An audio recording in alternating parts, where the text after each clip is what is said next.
مساء الخير، اهلا وسهلا بيكم حلقه جديده مع حسن الهلال. ونبدا الكلام زي ما اتعودنا بالصلاه على النبي صلى الله عليه وسلم. حابب ارحب بكل متابعينا في كل مكان.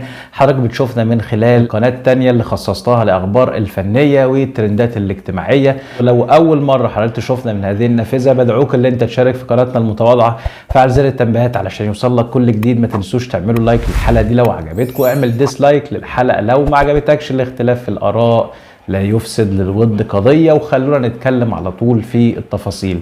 معانا أخبار انتشرت على كل وسائل التواصل الاجتماعي الساعات الماضية، منها خبر وفاة الفنانة علا غانم وحقيقة الموضوع، وكمان صور الفنان محمد رمضان بالدولارات، واللي أثارت أزمة كبيرة جدا على مختلف وسائل التواصل الاجتماعي. وبعدها حذف محمد رمضان الصورة، ولكن الكثير من الفنانين، الكثير من الإعلاميين، وكمان وحتى الموضوع وصل لأعضاء البرلمان اتكلموا في صورة محمد رمضان واستفزازه الشعب المصري واستفزازه لكل الجمهور. ولكن عزيزي المتابع، على قد ما في جوانب سلبية في الموضوع، في بعض الجوانب الإيجابية. وزي ما اتعودنا في قناتنا اللي احنا نكون محايدين تماما وننقل لحضرتك كل وجهات النظر، وفي النهاية القرار الأول والأخير لقناعات حضرتك بعد طرح الموضوع. أولا هنبدأ بخبر وفاة الفنانة علا غانم، واللي انتشر بصورة كبيرة الساعات القليلة الماضية عن نقلها للمستشفى وبعدها توفت الفنانة. والخبر ده لا صحة له من الواقع بأي شيء. كان في اتصالات بنقيب الموسيقيين الدكتور أو الفنان أشرف زكي اللي نفى الخبر تماما، ودي كلها إشاعات. وببحثي أنا الشخصي عن حقيقة الموضوع، لقيت أساسا أن الصورة المنتشرة انتشرت من 3-4 شهور فاتوا لنفس الصورة بالظبط، ونفس الأخبار اللي تم ترديدها بتتردد هذه الأونة. فما تعرفش الموضوع طالع من أنهي اتجاه وإيه سبب نشر الصور دي مرة تانية وإعلان خبر الوفاة المزيف أو الغير حقيقي. مفيش أي حاجة خالص. طبعا علا غانم كانت بتعيش فترة صعبة جدا في خلافاتها مع زوجها، والموضوع تطور بصورة كبيرة، وكانت الأحداث بتاعتهم شغلة منصات التواصل الاجتماعي، حتى ان الناس او الجمهور ربط موضوع دخولها للمستشفى وعلى اثرها تمت وفاة الفنانة خبر الكاذب بموضوع زوجها، وان زوجها هو اللي ضربها او اعتدى عليها. الموضوع ده غير صحيح بالمرة. ننتقل من الخبر ده للصورة اللي نزلت لمحمد رمضان من طيارته الخاصة وهو جنبه رزم من الدولارات، فكان مبلغ كبير جدا في ظل الأزمة الكبيرة اللي موجودة في البلد ككل، وظل الأزمة كمان الاقتصادية اللي بتمر بالناس كلها. محمد رمضان رجع بعد إحياء مجموعة من الحفلات وتصويره لكليب جديد أو أحدث أغانيه في الولايات المتحدة الأمريكية، رجعوا محمل بالدولارات، فنشروا الصورة دي، ولكن كان عامل تحت الصورة قلب وعلم مصر. فهل محمد رمضان يغازل الدولة المصرية ان في أزمة في الدولارات وهو جايب الدولارات معاه؟ فمحمد رمضان كان قصده كده، ولكن بعد الهجوم الكبير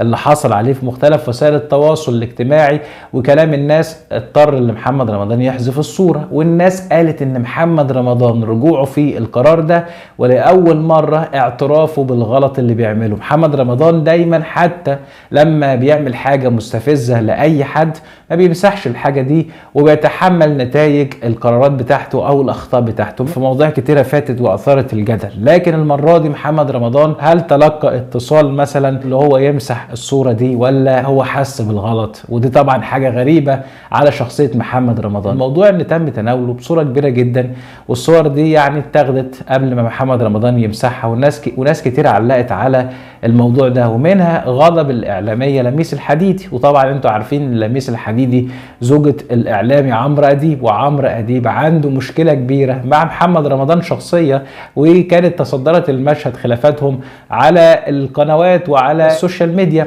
فبعيد عن الموضوع ده، وخلينا نقول ان الست بتنقل استفزازها من طريقة عرض محمد رمضان للصور المستفزة، كلمت ووجهت رسالة لإدارة الجمارك المصرية. هل بيتم ناس بتشوف الفلوس اللي راجع بها محمد رمضان وبيتحاسب عليها ولا لا؟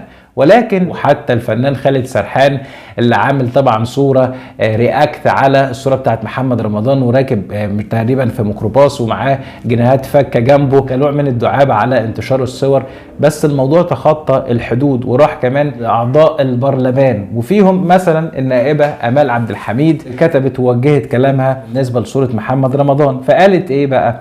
لابد ان تكون هناك محاسبة على المبالغ التي يتقاضاها الفنان محمد رمضان في اعماله بشكل مستفز. ان جيت للحق هو بيتقاضى مبالغ بالغ فيها بكل المقاييس، ولكن دي لغة ارقام دلوقتي، هما بيحسبوها حسابات ارقام. انت هتاخد رقم اكيد هتعوض وهتجيب مكانه ارقام كتيرة جدا، وده اللي شفناه في اعماله الاخيرة عشان نعطي بس كل ذي حق حقه. مثلما يستفز هو الناس، ولا بد من محاسبته، ومن المفترض ان يكون تحت شريحة اعلى في الضرائب، ويتم اخذ هذه المبالغ لصالح المواطن الفقير. فطبعا النائبة استغلت الموقف ده علشان خاطر الصورة المستفزة، وقالت كلام صحيح. يعني احنا نشوف الضرائب بتاعت محمد رمضان، هل فعلا الضرائب بتاعته بيتم دفعها بصورة دورية وبصورة منتظمة، ولا ايه الحوار بالظبط؟ محمد رمضان الراجل بيحدث بالنعمة اللي عنده، فلازم يتم محاسبته، والفلوس اللي هتتاخد من محمد رمضان هتروح للفقراء. ولكن انا ضد مبلغ احنا نعمل تمييز. يعني هو الراجل ربنا كرمه بحاجة، طالما في شرائح يعني بتنظم موضوع الضرائب، فهو يتحط تحت الشريحة اللي هو فيها او اللي اتحط فيها. مش معنى اللي هو بيجيله دخل كبير جدا ان انا اعمل له قانون مختلف. فده نقطة خلافي الوحيدة مع الكلام اللي هي قالته. ولكن هو بصراحة الناس كلها في ضيق شديد، والحالة الاقتصادية صعبة جدا على الكل، فمحمد رمضان بيلعب على نقطة الاستفزاز المستمر.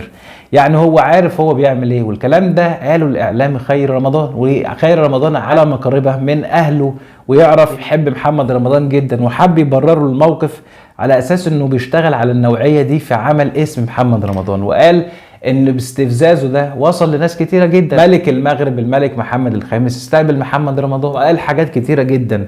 المهم عزيزي المتابع، محمد رمضان لازم برضو انت كايمج وكصورة دلوقتي، وبيتابعك ناس كتيرة جدا، والمفروض اللي انت بتمثل الدولة المصرية حتى في حفلاتك في امريكا كفنان مصري. المفروض يكون عندك مسؤولية اتجاه التصرفات اللي انت بتعملها. فكر كويس قوي قبل ما تاخد اي خطوة او قبل ما تعمل اي شو. هو الصورة دي انا متأكد 90% ان هي نازلة علشان يغيظ ناس معينين، وحتى الهاشتاج او اللي عامله تحت الصورة وعامل علم مصر. فمعنى كلام محمد رمضان اللي انا راجع لمصر محمل بالدولارات، انتوا عملتوا ايه في ظل الازمة الكبيرة دي؟ انا جايب دولارات للبلد. فهل ده فعلا يكون مقصد محمد رمضان اللي في الاخر بيخدم البلد، جايب فلوس حفلاته وهيضخها في البنوك المصرية علشان يساهم في حل الازمة الاخيرة؟ وليه لا؟ بس الموضوع برضه يا عم رمضان ما يبقاش كده. يعني هو لو ما كانش في السر ما كنتش هتساعد البلد؟ لازم كل حاجة بطريقة الاستفزاز اللي فيه ناس كتيرة جدا. راعي يا اخي مشاعر الجمهور الغلبان اللي بيتابعك، اللي بيحلم بس اللي يومه يعدي على ستر وعلى خير من ربنا سبحانه وتعالى. ربنا يكرم الجميع. والى هنا نكون وصلنا لنهاية الحلقة دي. حبيت الخص لحضرتك الاحداث بمنتهى الحيادية بناء لكل وجهات النظر. انا يمكن ما اتكلمتش في رأيي، ولكن نقلت لحضرتك كل الكلام اللي اتقال على الموضوع ده باختصار شديد. شكرا جزيلا لحضراتكم، اتمنى ليكم دوام الصحة والسلامة والعافية، واشوفكم في لقاء اخر يتجدد بمشيئة الرحمن مع حسن الهلالي، والسلام عليكم ورحمة الله وبركاته.